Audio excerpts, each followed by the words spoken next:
오늘 말씀의 제목은 전혀 자격이 없는 나를 향한 은총이라는 제목으로 하나님의 말씀을 전하기를 원합니다. 상공에서 예수님이 나타남으로 말미암아 성당에 말라리아 성당에 나타남으로 8천여 명이 이걸 보러 갔다는 기사를 봤습니다. 이 기사를 보면서 어떤 생각이 되어집니까? 예수님이 구름 가운데 이렇게 나타났다. 그래서 신비롭다, 좋다, 이런 생각을 가질 수 있습니다. 그러나 그걸 경배하러 갔다, 예배하러 갔다 말로 한다면 문제가 있지 않습니까? 성경은 십계명에서 아무것도 형상을 만들지 말라고 했는데 그 구름이 예수님처럼인지 딴 건지 모르지만 나타났다고 일부러 8천여 명이 갔다는 기사를 보면서 참 사람은 신비로운 걸 참 좋아한다는 생각이 되어집니다. 이렇게 신비의 체험을 했어도 구원을 받지 못한다면 정말 안타깝지 않겠습니까? 탤런트 중에 선우용렬한 분이 계십니다. 81세 정도 됩니다. 그래서 한국에서도 탤런트 활동하다가 캐나다 가서 식당을 한 7년 하셨다가 다시 돌아와서 지금도 많은 인기를 누리고 있고 유튜브를 만들면 그냥 자기가 일상에 있었던 그냥 이야기를 하면 250만이 보는 그냥 하고 싶은 얘기 하는 거예요. 그냥 그런데도 불구하고 많은 사람이 81세 나이 드신 분인데도 불구하고 유튜버의 인기를 얻고 있고 탤런트로 인기를 얻고 있는데 이분이 방송에 나와서 지금 종교가 뭡니까? 할 때 저기는 부처래요. 그리고 엄마도 부처고 자기 언니가 캐나다의 목사래요. 그러면 전도를 안 했냐? 그럴 때 자기가 고등학교까지는 교회를 다녔대요. 그런데 언제부터 교회를 안 다녔냐면 세례를 받을 때 목사님이 기도했대요. 기도할 때 세례를 받은 후에 언제나 어느 때나 예배에 빠지지 않게 하옵소서. 그 기도를 듣는 순간에 깜짝 놀랐대요. 세례를 받으면 예배에 빠지지 말아야 되는구나. 그래서 세례 받는 중에 교회를 떠나갔대요. 그러니 담당 담임 목사와 교육자는 기도하는 중에 없어진 거예요. 사라진 거예요.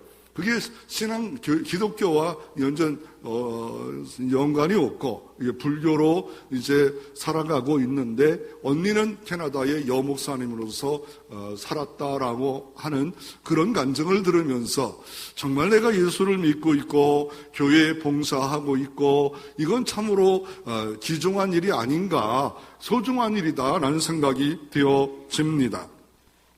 그래서 오늘, 본문은 바울이 디모데에게 오늘 본문을 쓰고 있는데 디모데 후서입니다.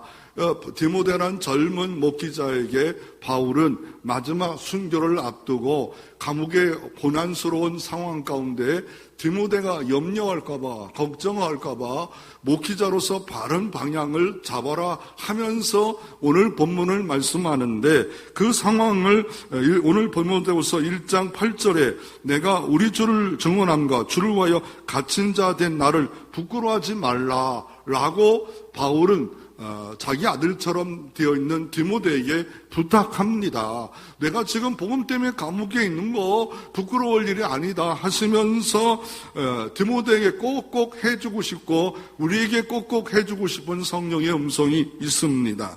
오늘 9절에 보면 하나님이 우리를 구원하셨다 말합니다. 구원에 대한 이야기를 합니다. 지금 몸은 갇혀 있지만 내 몸은 이렇게 속박할 수 있지만 우리는 구원받았다. 하나님이 구원한 거다 라고 하면서 거룩하신 소명으로 부름받았다 말합니다. 하나님의 구원의 방법은 거룩한 소명으로 부르심을 받았다 말하는데 그 대조로 우리 행위대로 공로가 아니라 말합니다. 수많은 종교는 공로라 말합니다. 오직 하나님의 뜻과 영원 전부터 그리스도 예수 안에서 우리에게 주신 은혜대로 하십니다.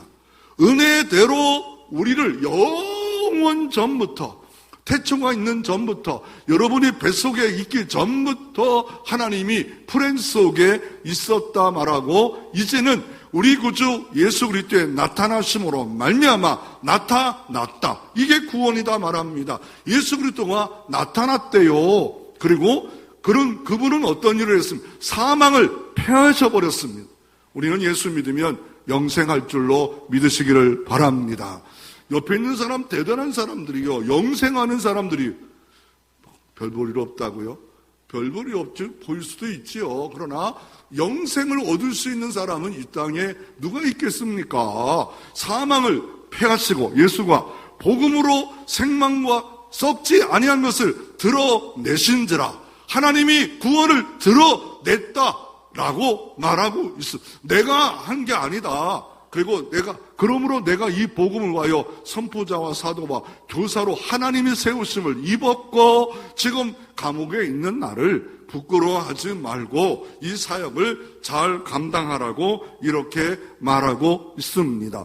그런데 특이한 게 뭐냐면, 오늘 9절부터 10절에 보면 하나님이 구원이다, 하나님이 부르셨다, 그리고 행위대로 한 것이 아니다, 하나님이 나타났다. 이거를 기독교의 종교개혁을 완성했던 칼빈은 이걸 뭐라고 말하냐면요, 불가항력적 은총이다 말합니다. 불가항력적 은총, 불가항력적 은총이라 하는데, 불가항력 은총과 반대는 뭡니까? 가항적 은총입니다. 하나님이 은혜를 주시면 내가 막아설 수 있다, 가항적 은총인데, 불가항력 은총으로 주 예수 그리스도 내가 나타났다라고 말하고 있고, 이 칼빈이 27살에 기독교 강요를 하는 책을 통하여서 이 기독교 교리를, 불가항력 은총을 말하고 있고, 오늘 본문에 이 내용이 압축되어져 있습니다. 그러면 이 칼빈이 세 권의 책을 썼어요. 기독교 강요라는 책을 썼는데, 이게 15세기에 썼어요. 16세기에 돌투 네덜란드의 회의가 모였어요. 칼빈이 말한 것을 5가지로 요약해보자. 그래가지고 칼빈의 5대 교리를 딱 정했어요. 언제?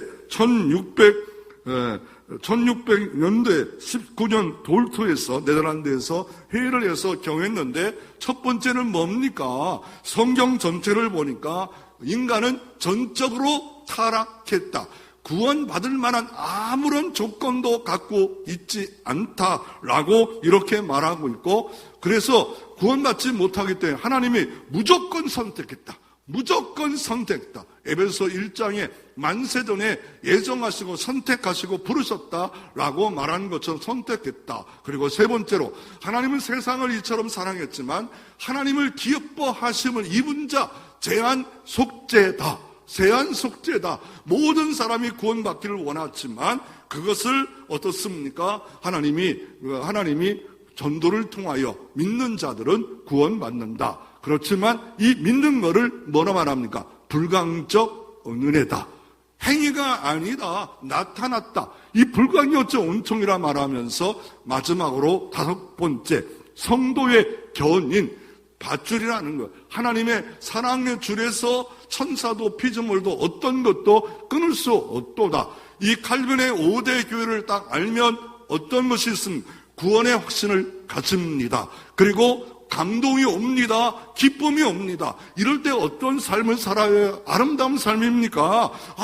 이 복음을 딱 압축한 교리를 알고 나서 어떤 반응이 있어야 되겠습니까? 이 칼빈의 5대 교리를 조금 더 이단과 잘못된 신앙의 사람들을 어떻습니까? 보호받기 위해서 웨스턴 신앙 고백을 만들었어요. 이 불가항력적 은총을 그 제10장 1항 요약을 하면, 하나님께서 생명으로 예정하신 자들을 정하신 때에 성령과 말씀으로 그들을 죄와 죽음의 상태에서 불러내시고 예수 그리스도를 믿도록 변화시키는 은혜로운 역사가 바로 불가항력적 은총이다. 불가항력적 은총이다 라고 말하는데, 이게 무슨 내용일까? 그리고 칼빈의 왜 5대 교리가 중요할까? 더 나아가 웨스트민 신앙 고백이 왜 중요할까?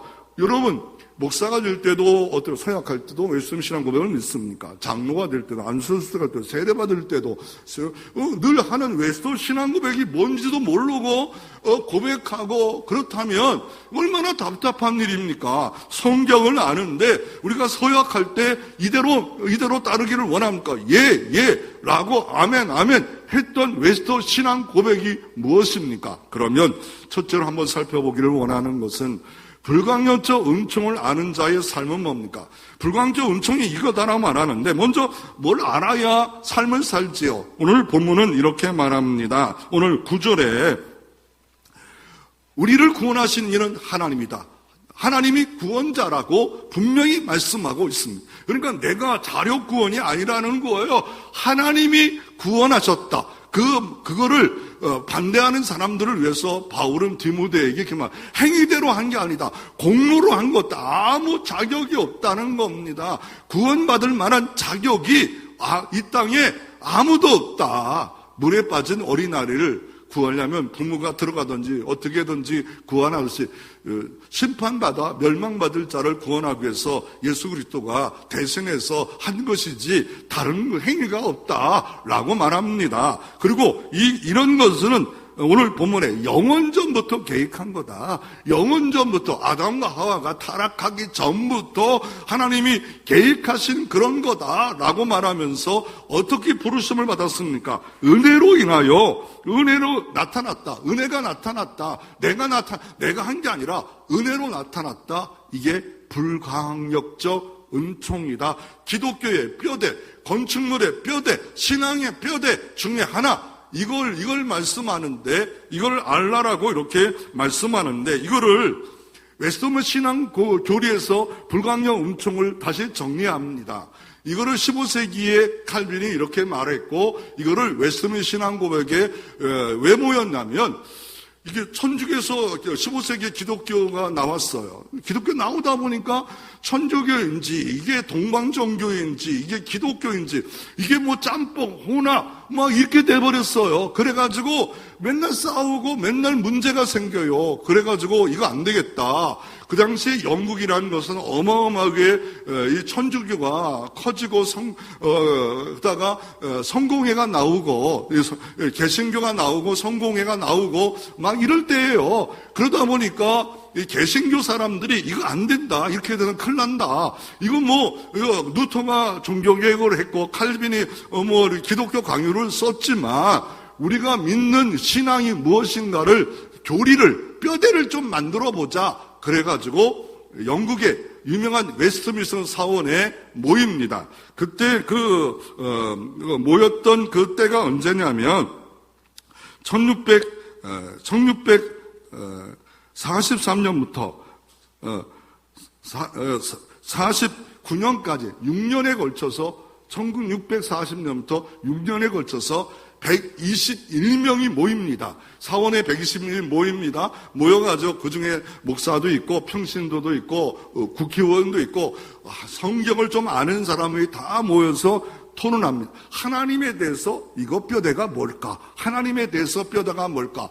그래가지고 34망 하나님, 교회, 성경 이게 큰 항이고 그에 또 작은 거로서 173개를 결정합니다. 그래서 이 웨스터민스터 이런 교리가 신앙 고백서가 나왔어요. 이렇게 우리는 신앙 고백한다. 그래서 웨스터민스터 신앙 고백이 나오고 그리고 그 밑에 대요리문다 소유문이 나와요. 그럼 대와 소는 뭐냐? 대는 한 189개가 되고 소는 한 107개가 돼요. 어른들 목회자를 위해서 대요리문답을 했고 어린아이를 위해서는 간단하게 그냥 어른들은 논리적으로 딱 설명합니다. 그러니까 그 신학교 가서 강로사를 고시를 보고 노예에서 이렇게 문답할 때 문답하는 면접 보는 데가 있어요. 그럴 때 가장 1번 답이 뭐냐면 웨스턴 신앙고백의 1문 1답을 말해보세요 라고 말을 합니다. 그럴 때 갑자기 물어보면 그것도 대답이 안 나와요. 뭐요?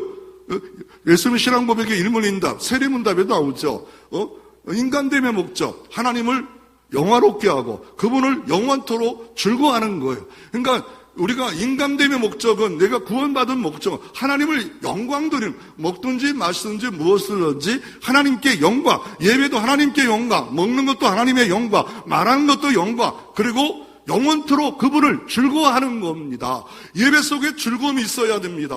나 같은 죄인을 옳다함을 즐거움이 있어야 됩니다. 뭐 때문에? 구원 때문에, 부활 때문에, 예수님 때문에 이 즐거움이 하나님을 영원토록 그분 때문에 즐거워하는 겁니다. 하나님 때문에 즐거워.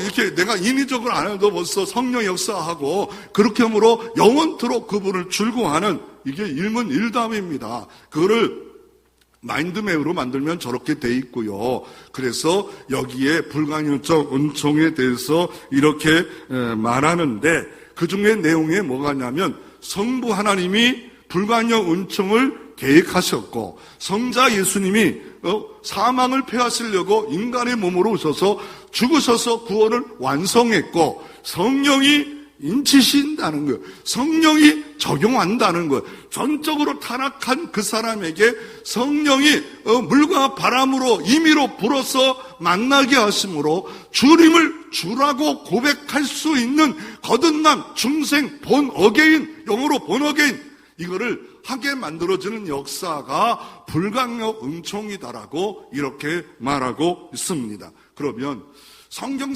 하시는 분들을 위해서 불가능한 은총을 어느 성경이 좋을까요? 성경보다 바울이 목회했던 에베소 지역의 2장에 썼던 내용을 보면 알 수가 있습니다. 전에는 어떤 모습입니까? 그리고 이제는 어떤 모습입니까? 왜 구원받았는가를 말합니다. 에베소서 2장 1절에 이렇게 말합니다. 그는 허물과 죄로 죽었던 너희를 살리셨도다. 에베소 교인들을 말합니다. 너희는 허물로 죄로 죽었던입니다. 죽을 수밖에 없었던 그런 거 아닙니다. 완전 죽었어요. 육체 죽었고 영적 죽었고 영원한 죽음이 사망 가운데 있는 우리를 팽하시려고 죽었어요. 죄와 허물 때문에 모든 사람은 다 죽었어요. 그래서 어떻게 합니까? 그때에 너희 가운데 이 세상의 풍조를 따르고 공조의 권세를 잡은 자를 따랐으니 지금 불순종 아들 가운데 역사하는 영이라. 지금도 똑같이 마귀와 귀신에 따라서 모든 사람들은 그 풍조에 따라서 살고 있다. 마귀 문화 가운데 있다라고 말하면서 3절에는 전에는 우리가 다 그 가운데 우리의 육체의 욕심을 따라 지내며 육체의 마음에 원하는 것을 하여 다른 일과 같이 본질상 직노의 자녀였더니 내 마가 육체에 원하는 대로 했다. 먹는 것도 마시는 것도 장가가 시집가는 것도 육체가 원하는. 그래서 본질상 진노의 자녀, 완전히 멸망받고 유기된 하나님께 버림받은 영원히 멸망 다 모든 사람이 다. 그런데 긍휼이 풍성하신 하나님이 우리를 사랑하사 은혜로 어떻게 합니까? 그 큰 사랑으로 인하여 때문에 우리가 아니라 그 큰 사랑 인하여 허물로 죽었던 우리를 그리스도와 함께 살리셨고 이게 복음입니다. 이게 은혜입니다. 너희가 그 은혜로 인하여 믿음으로 구원을 얻었나니 하나님의 선물이다. 행위에서 난 것이 아니니 누구든지 자랑치 못하게 하려 하십니다. 행위에서 난 것이 없다.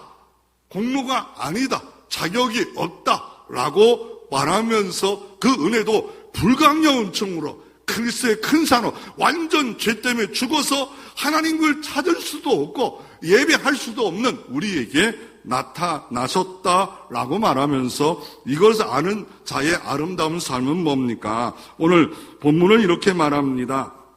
본문은 14절에 우리 안에 거하시는 성령으로 구원받았기에 말미암아 내가 부탁한 아름다운 것을 지키라. 아름다운 것이 있대요. 예수 믿고 구원받은 것도 아름다운 거죠. 너무 아름다운 거예요. 그러나 뭘 지키래요? 그 중에 하나가 믿음을 13절에 너희는 그리스도 예수 안에 있는 믿음과 사랑을 내가 들은 바 바른 말을 본받아 지키고 믿음을 지키라는 거예요. 불강력 은총을 받았으니까 방종하고 방탕하고 세례받을 때 도망가고 가룟유다처럼 예수를 팔아먹고 이러지 말고 믿음을 지키라 라고 말하고 있습니다. 이 디모데는 오늘 1장 5절에 보면 내 속에 거지 없는 믿음이 있다는 거고요.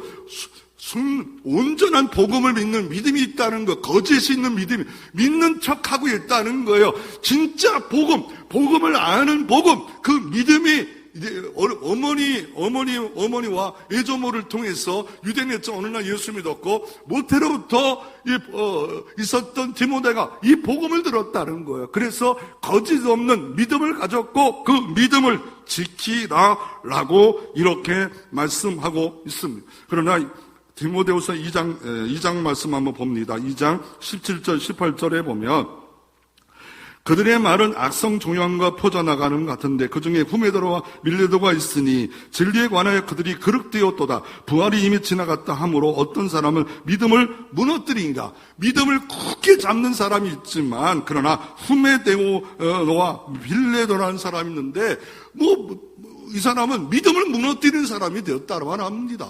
그러니까 내가 할 일은 뭡니까? 아름다운 믿음을 지키고 믿음을 주변에 세워가는 삶, 내가 믿음의 말을 하고 믿음의 행위를 함으로 말미암아 이게 하나님의 은혜를 아는 자의 성도의 모습이다라고 말을 하고 있습니다. 이런 아름다운 삶을 살았던 우리가 도대체 쫓아갈 수 없는 여소년을 한번 소개하기를 원합니다. 캐시 버넨인데 미국에 실제 있었던 사건입니다. 2명의 총기 난상 사건이 미국의 클로리아 덴버에 1999년 4월 20일에 2명의 총기를 들고 무조건 쏴버립니다. 그리고 나중에는 줄을 세웁니다. 하나님 믿냐? 그러면 죽입니다. 하나님 믿지 않는다라고 하면 살려놓습니다. 그럴 때 이 캐시 버넨에게 묻습니다. 너 하나님 믿냐라고 할 때 안 믿겠다고 말만 하면 어떻게 합니까? 사는 겁니다. 그런데 믿습니다. 나는 하나님을 믿어요. 죽었습니다. 그리고 끝난 줄 알았어요. 그런데 어떤 일이 벌어집니까? 10대 아이들이 수천 명이 나는 하나님을 믿어요. 하얀 티에다가 길거리에 나오고 곳곳마다 캐시 버넨을 믿는 신앙을 나도 갖자. 미국의 그 어린 아이가 진짜 믿음이 뭐냐, 거지 없는 믿음이 뭐냐, 이걸 보여줌으로 말미암아 미국의 부흥을 일으켰던 캐시 버넨이라는 아름다운 소년이 있는 것을 우리가 알아야 될 것입니다. 두 번째로 오늘 성경은 믿음만 지키는 게 아니라 사랑을 지켜라고 13절에 우리에게 이렇게 말씀합니다. 너는 그리스도 예수 안에 있는 믿음과 사랑을 지켜라. 나 같은 죄인을 왜 옳다 하셨을까? 사랑을 지키지 못하는 사람이 누굽니까? 가룟 유다 같은 사람입니다. 또 오늘 본문에 보면 디모데후서 4장 10절에 보면 어떤 사람이 있습니까? 대만은 이 세상을 사랑하여 나를 버리고 하나님을 버리고 떠나갔다. 대마 같은 사역자 일꾼이 있음을 말하고 있습니다. 바울과 같이 가다가 세상이 사랑스러웠습니다. 너무 고난스러워요. 나 안 믿어. 나 충성 안 해. 그래서 대마는 이 세상을 사랑해서 나를 버리고 떠나갔다라고 말하고 있고 14절에 보면 알레세도는 디모데후서 4장 더 많은 불의장사인데 해를 입혔고 하나님이 보복하여 주기를 원한다라고 말하고 있습니다. 그러므로 내가 하나님의 큰 사랑을 알았습니까? 하나님의 사랑을 지키는 말과 생각과 행동이 나타날 필요가 있습니다. 이게 정말 하나님의 은혜를 받은 자의 삶이다라고 말하고 있습니다. 더 나아가 어떻게 주님이 요구하고 있습니까? 사명을 가져라. 14절 말씀해 보니까 내게 부탁한 아름다움을 지켜라 하는데 사도 바울은 11절에 내가 이 복음을 위하여 선포자와 사도와 교사로 세우심을 입었노라. 내가 사도가 된 게 하나님이 세움을 입었대. 하나님이 세움을 입었대요. 여러분의 모든 직분은 하나님이 세움을 입은 줄로 믿으시기를 바랍니다. 그게 사명이에요. 사명이다 말하고 있습니다. 성령으로 말미암아, 성령 때문에 구원받았고 성령으로 말미암아 너희가 기쁨을 주셨다. 성령으로 말미암아 주셨다라고 말하고 있기에 사도 바울은 그 일을 감당하라 말씀하고 있습니다. 어떻게 감당합니까? 디모데 오늘 본문 말씀해 보니까 4장 2절에 보십시오. 4장 2절. 어떻게 2절 같이 한번 읽습니다. 너는 말씀을 전파하라. 때를 얻든지 못 얻든지 항상 힘쓰라. 범사의 오래 참음과 가르침과 경책하며 경계하며 권하라. 이렇게 사명을 때를 얻든지 못 얻든지 하나님의 말씀, 복음을 증거하며 살라라고 말하고 있고, 그 사명을 감당할 때 어떤 일이 벌어집니까? 오늘 말씀 한번 봅니다. 디모데후서 4장 우리 7절 같이 한번 읽어봅니다. 디모데후서 4장 7절 같이 읽습니다. 나는 선한 싸움을 싸우고 나의 달려갈 길을 마치고 믿음을 지켰으니, 8절도 있습니다. 이제 후로는 나를 위하여 의의 멸관이 예비되었으므로 주곧 의로운 재판장이 그날에 대하여 주실 것이라. 내게만 아니라 주의 나타남을 사모하는 모든 자에게니라. 아멘. 사도 바울은 선한 아름다운 싸움을 하고 있었다 말하고 있고, 나의 달려갈 길이라 말씀하고 있고, 그런데 이제 순교가 가까웠는데 의로운 재판장이 나에게만 상이 아니라 이 의로운 것을, 나타나실 것을 사모하는 모든 자에게 상 주시기를 원하노라. 여러분에게 상이 있을 줄로 믿습니다. 현재도 있고 미래도 있습니다.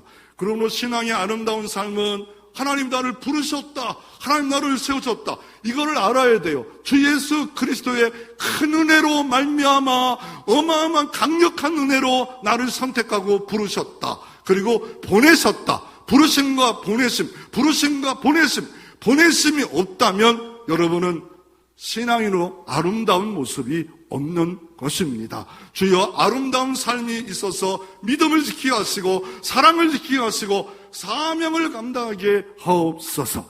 때를 얻든지 못 얻든지 하나님의 말씀을 증거하는 깨어있는 근신하는 신앙생활 하게 하옵소서. 아름다움이 여러분들 드러날 때 더 큰 아름다움으로 여러분을 하나님이 채워줄 줄로 믿으시기를 바랍니다. 아름다움이 끝나면 안 됩니다. 아름다운 삶을 살라. 그렇지 않은 세상에 아름다운 발걸음이 있어야 되고 아름다운 말이 있어야 된다라고 분명히 말씀합니다. 이거를 아름다운 삶을 웨스트민스터 신앙고백서는 이렇게 말합니다. 어떻게 말합니까? 주님이 유효한 부르심으로 불광야 은총을 쉽게 말합니다. 너무 세니까 말이 어려우니까 유효한 부르심을 받은 자는 의롭다 하심과 양자됨과 거룩하심을 받습니다. 그래서 금세에 그것들이 수반되거나 거기서 나오는 여러 가지 유익을 얻게 됩니다. 아름다운 삶을 산 자는 주님이 오실 때 또 현재에도 복된 유익한 일들을 하나님이 허락해 주셔서 예배는 상달되고 기도는 응답되고 더 풍성한 삶을 살도록 주님께서 채워주심의 역사가 일어날 수 있음을 말하고 있습니다.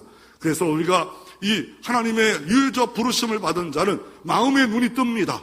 그래서 그리스도를 알게 돼요. 예수가 알파와 오메가였구나. 예수가 나의 주님이었구나. 주님을 알게 됨으로 내 속사람이 올바른 의지를 갖습니다. 잘못된 의지가 아닙니다. 그래서 하나님을 섬깁니다. 어떻게? 믿음을 가지고 사랑을 가지고 사명을 가지고 하나님을 섬겨요. 그 대표적인 게 예배입니다. 예배가 뭐예요? 월십, 서비스가 섬김이잖아.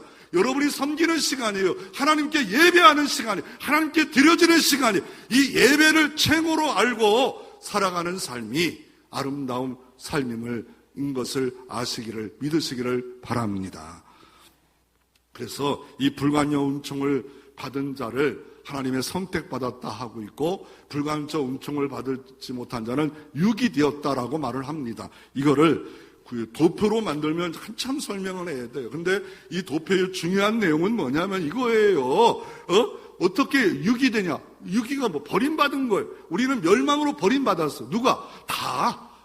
어떤 사람 모든 일은 다예요. 근데 선택받았어요. 선택받은 거 감사해야죠. 그런데 하나님과 피조물 관계에는 선택과 유기가 들어갑니다. 그러나 아버지와 아들의 관계는 유기가 될 수가 없어요. 한 번 사랑을 받은 자는 견인이 되어서 끝까지 사랑한다라고 했기에 대립도 되지도 않고 버림받지도 않고 유기되지도 않고, 원래 유기된 다 유기된 사람이에요. 다 유기. 디모데도 바울도 다 유기된 자였는데 하나님의 큰 사랑으로 긍휼로 인하여 나타나서 복음을 듣고 믿게 하심으로 말미암아 내가 예배자가 되었다라고 믿어진다면 여기에는 감동이 있어요. 감격이 있어요. 은혜가 있어요. 이 은혜가 여러분에게 깨달아지고 보여지고 알게 되어 아름다운 삶이 이어지는 역사가 있기를 소망합니다. 두 번째로 불가능 은총을 받은 자가 칼빈입니다. 이런 법합도로 살다가 일반 천주교 다니다가 이거 성경을 보니까 이거 잘못됐어요. 막 25살부터 희심이 돼가지고 27살 때 20살 때 어떻게 합니까? 이렇게 막 도망자로 살아요. 이거 천주교를 잘못됐다고 누토처럼 말하니까 가만둡니까? 그래가지고 스위스, 프랑스 막 도망다니면서 도움을 받아가지고 조용히 책을 썼어요. 이게 기독교 강요의 서문, 본론 이걸 갖고 썼는데 그 내용에 칼빈은 이렇게 말합니다. 내가 하나님을 붙드는 것도 아니고 하나님이 나를 붙들었다.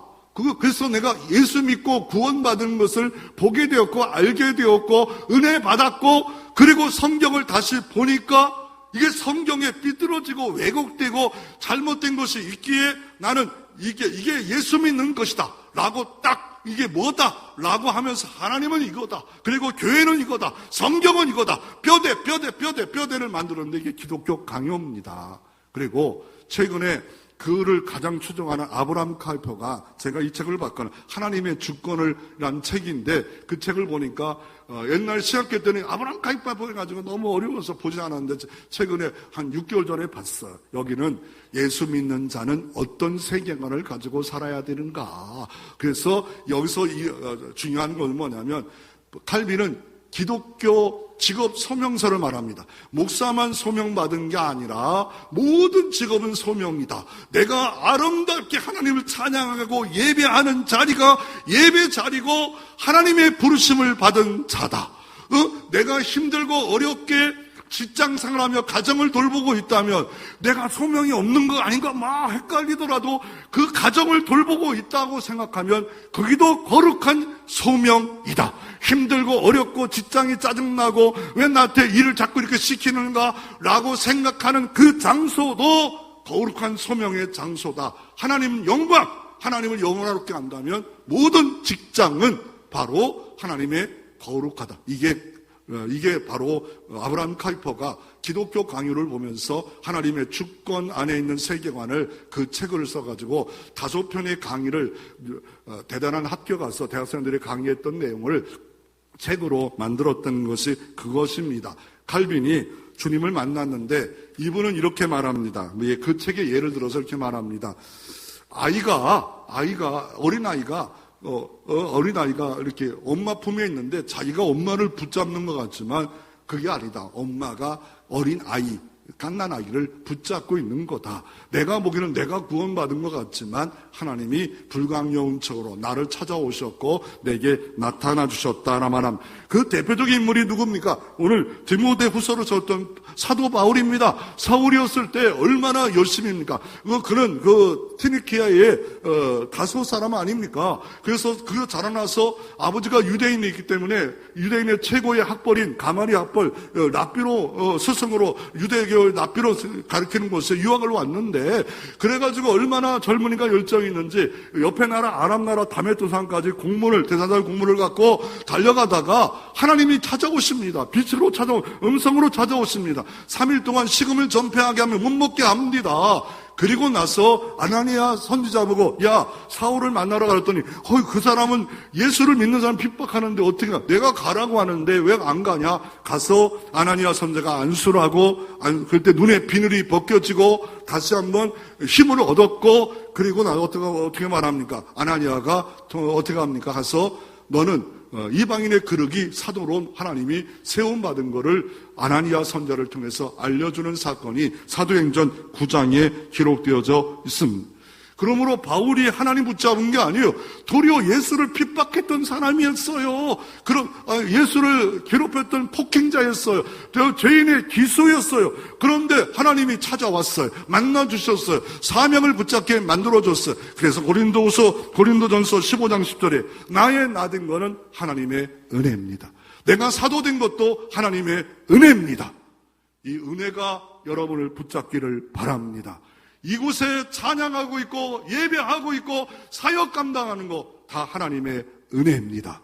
은혜를 알 때 감격합니다. 기뻐합니다. 즐거워합니다. 예배를 소중히 여깁니다. 말씀을 귀하게 여깁니다.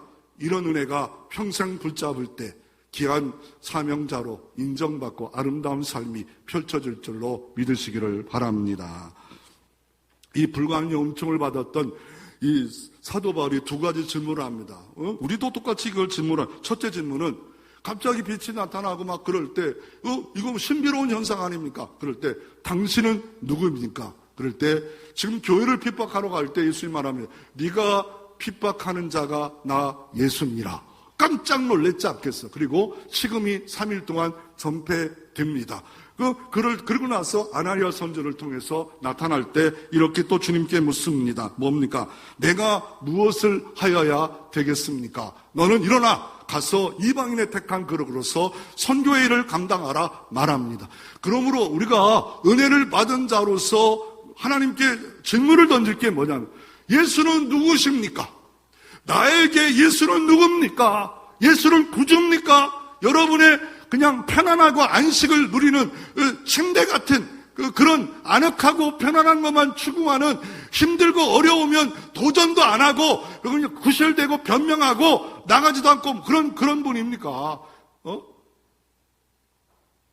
그리고 내가 무엇을 해야 되겠습니까? 질문해 보셨습니까? 내가 지금 6월달 지나가고 있는 2025년에 35주년의 교회가 세워졌는데 내가 무엇을 내 직장, 내 교회에서 하여야 하겠습니까? 질문할 필요가 있습니다. 불가항력 은총을 받은 자가 오늘 디모데후서에 또다시 디모데, 너 어려서부터 네가 은혜 받은 거 모태신앙이라고 하지만 불가항력적 효과적 부르심을 통하여 너 구원받았어. 어려서부터 어머니가 예조모가 믿었다고 그거 자랑하지 마. 행위대로 된 거 아니야. 하나님의 강력한 은혜야 나타난 거야 라고 이렇게 말하고 있습니다. 그런 은혜를 받은 자가 누굽니까? 요한복음 1장에 보면 하나는 빌립 사도를 부르십니다. 요한복음 2장 이튿날, 요한복음 1장 43절에 이튿날 어떻게 합니까? 이 빌립이 부르시는데 나를 따라오너라. 그럴 때 그냥 빌립이 따라갑니다. 먼저 어떻게 은혜를 받는지 모르겠어요. 베드로와 안드레가 같은 동네 사람인지 빌립을 전도했는지 모릅니다. 나를 따라오라니까 이 빌립이 따라갑니다. 그리고 두 번째 사도가 요한복음 1장에 등장하는 나다나엘이라고 하기도 하고 바돌메 같은 사람입니다. 나다나엘과 바돌메는 같은 사람인데 이 빌립이 가서 말합니다. 우리가 찾던 선자를 만났다. 요셉의 아들 나사렛 예수다 라고 하니까 나다나엘이 그 갈릴리의 나사렛에 무슨 선한 것이 있겠냐. 내 고향도 작고 조그맣고 촌동네인데 아니 무슨 그 나사렛에서 더 시골 동네에서 뭘 선한 것이 있겠냐라고 말합니다. 그런데 또 예수님이 딱 등장해서 말합니까? 넌 참 이스라엘 사람이다. 간사함이 없도다. 네가 무화과 나무 아래 큰 7m 밑에 아래에서 네가 예수님의 오심을 사모했던 거 내가 알았다. 넌 소망하는 진실한 사람이다. 그 말을 들은 순간에 딱 어떻게 합니까? 요한복음 1장 49절 예수는 하나님의 아들입니다. 참 이스라엘의 임금으로 오셨군요. 이건 뭐 어떻게 표현할 수가 없습니다. 하나님의 강력한 은혜의 빛이 임하니까 그 고백을 바꾸고 눈을 들어서 주 예수를 보게 해 주셨습니다. 유대인의 장아찌 베드로가 있잖아요. 고기를 잡는 어부, 배를 갖고 있는 이 베드로, 어느 날 갈릴리에서 고기를 밤새 잡았는데 한 마리도 못 잡았어. 그랬더니 예수님은 그물 깃고 힘들어 죽겠는데 고기도 못 잡았는데 와서 배를 띄워달래. 그때 띄워놨어요. 그랬더니 예수님이 말씀을 준 거예요. 그리고 그물을 내려놓으래. 정말 짜증나 죽겠다. 저것이 잡아먹을 수도 없고. 그러면서 그물을 내렸는데 만선이 돼. 친구까지 만선이 됐어요. 그리고 나서 베드로가 한 말이 뭡니까? 그 충격스러운 모든 걸 보고 나는 죄인입니다. 나를 떠나소서. 그때 예수님이 하신 말씀이 뭐라면 나를 따라오너라. 이제는 사람을 낚는 어부가 되게 해 주시리라. 두 가지를 말합니다. 부르심과 보내심을 동시에 말합니다. 그리고 나서 어떻게 합니까? 베드로가 3번이나 예수를 부인하는 자가 되어지지 않았습니까? 가룟 유다는 예수를 완전히 버렸고, 그럴 때 예수님이 요한복음 20년 찾아와서 또다시 똑같은 어려움을 만납니다. 가난을 만납니다. 고기를 못 잡아요. 그럴 때 찾아와서 먹을 것을 주면서 내가 나를 사랑하느냐? 다시 부르십니다. 내가 나를 사랑하느냐? 내가 나를 사랑하느냐? 내 양떼를 먹여라, 치라. 그럴 때 그는 거꾸로 십자가 지는 사명자로 평생 살다가 순교의 제물로 드려지는 베드로가 되었다라고 말하고 있습니다. 성경에 최초의 바울이 유럽을 갑니다. 최초에 빌립보 갑니다. 어떻게 전도할지 모릅니다. 그랬더니 유대교인들이 모이는 회당도 없어요. 그래가지고 강가 두아디아의 누디아가 여자인데 그 사람도 강가에 있다가 만났습니다. 그러니까 딱 보니까 주께서 마음의 문을 열어주신 것을 봤다 말합니다. 주께서 내 가족 식구 중에 내 직장 예수를 믿고 싶은 사람이 있었다. 마음의 문을 열어놨다. 마음의 문을 열어놨다. 이게 은혜입니다. 은혜. 마음의 문을 열지 않고는 교회에 나올 수가 없어. 직분을 받아도 즐겁게 기뻐하며 순종하며 목사를 도우며 아름답게 말을 하며 이 아름다운 일을 할 수가 없습니다. 은혜예요. 은혜 아니고는 할 수 없습니다. 그래서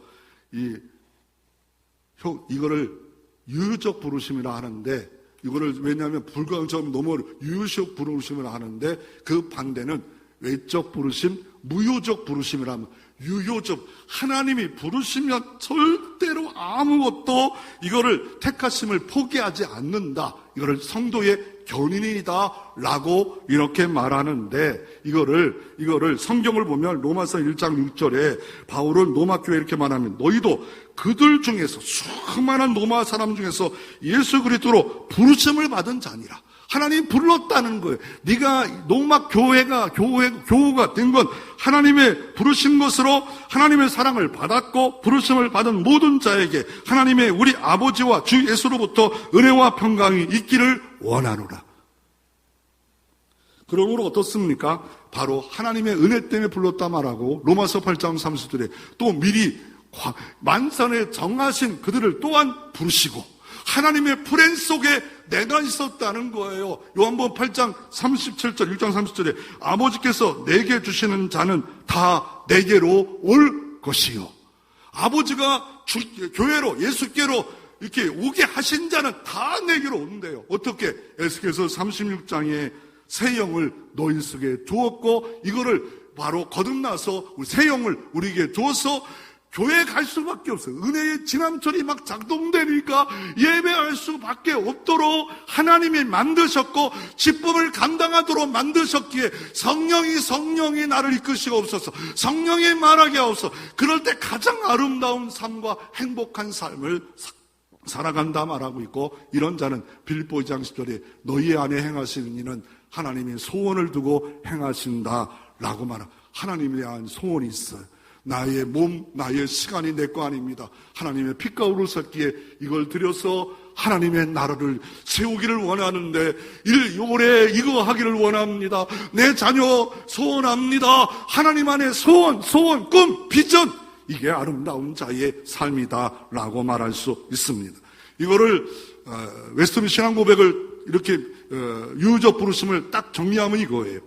유유적 부르심이라는 것은 하나님의 영이 하시는 일로서, 하나님이 하시는 일로서 영이 우리의 죄와 비참을 깨닫게 됩니다. 내가 죄인이었구나 깨닫게 되었고, 그리고 우리의 마음에 깨우쳐 그리스도를 알게 하십니다. 그리고 우리의 모든 의지를 새롭게 하심으로 능히 그분이 우리를 설득함으로 복음을 우리의 값없이 주시는 예수 그리스도를 믿도록 하는 게 유유적 부르심입니다. 믿게 해주셨다는 거예요. 그러므로 외적으로만 부르셔서 가는 것처럼 교회에 나오고 그 정도가 아니라 내적으로 무효적 부르심이 아니라 내 마음을 열어 부르셨다라고 이렇게 말씀하고 계십니다. 그러면 질문이 뭡니까? 하나님이 불가항적 은총을 주시고 그러면 전도가 필요 없지 않아요. 하나님이 유효적 부르시는데, 그럴 때 전도는 불가항적 은총의 수단과 도구로 사용되어졌다라고 말하고 있습니다. 그러니까 전도는 하나님의 역사에 참여하는 것이지 모든 주권은 하나님께 있고 전도와 이 복음 전도를 통해서 하나님이 일하실 그 대표적인 인물이 윌리엄 캐리예요. 이거를 목사님들에게 영국에서 막 부흥할 때 선교를 안 보내요. 그러니까 윌리엄 캐리가 구중수성원이 목사님들 선교사 보내야 됩니다. 보내십시다. 그랬더니 하나님이 하실 극단적 칼빈주의자들, 극장적 불가항력 은혜는 우리가 할 일이 없다고 포기해버려요. 그런데 윌리엄 캐리는 이렇게 말합니다. 위대한 일을 계획하라. 위대한 일을 시도하라. 그리고 어떻게 합니까? 인도에 가서 선교합니다. 선교의 아버지가 됐습니다. 왜냐하면 선교를, 하나님의 일을 보십시오. 사도행전 8절에 에디오피아 내시가 병거를 타고 선교를 했는데 이걸 몰라요. 하나님이 그를 구원하기 위해서 사도 빌립 집사야 가서 그 말씀을 가르쳐 주라. 말씀을 가르칠 때 구원받고 세례를 받았더라. 사울의 구원도 어떻습니까? 다메섹상에서 빛으로 오셔서 그냥 거듭나게 할 수 있어. 그러나 아나니아 선자를 통하여 다시 한번 복음 증거함으로 은혜를 받게 하는 역사. 고넬료도 하나님을 경외하고 잘 섬겼어요. 베드로야 가서 복음을 증거하라. 그럴 때 그 집에 성령이 임해서 온 집안이 구원받고 세례를 받았더라 라고 말씀하는 역사가 있습니다. 이거를 윌리엄 캐리가 그렇게 했습니다. 이은혜 나눴던 전도자 보든이라는 사람이 있습니다. 이분은 고등학생 때 은혜 받아가지고 목기자로 결단하는데 아버지가 돈을 많이 줘가지고 해외여행을 갑니다. 그럴 때 너무 가난하고 너무 힘든 사람을 고등학교 때 결단, 내 평생 후임없이 아낌없이 모든 걸 쏟아버리라. 그리고 25살 때 이집트 가서 언어를 배우다가 병에 걸려 죽고 맙니다. 이 모든 일을 무효화되는 줄 알았습니다. 그런데 자기가 다녔던 그 예일 대학에 수많은 선교사가 생겼고 수많은 사람이 은총을 입었다라고 말하고 있습니다. 이가 한 말이면 남김없이 후퇴 없이 후회 없이 사명을 감당하자. 그 성경책에 죽었을 때 봤을 때 후회 없이 남김없이 후퇴 없이 일하자. 이게 전도자 보든이 한 말입니다. 이 은혜가 여러분의 은혜 되시기를 주의 이름으로 축원합니다.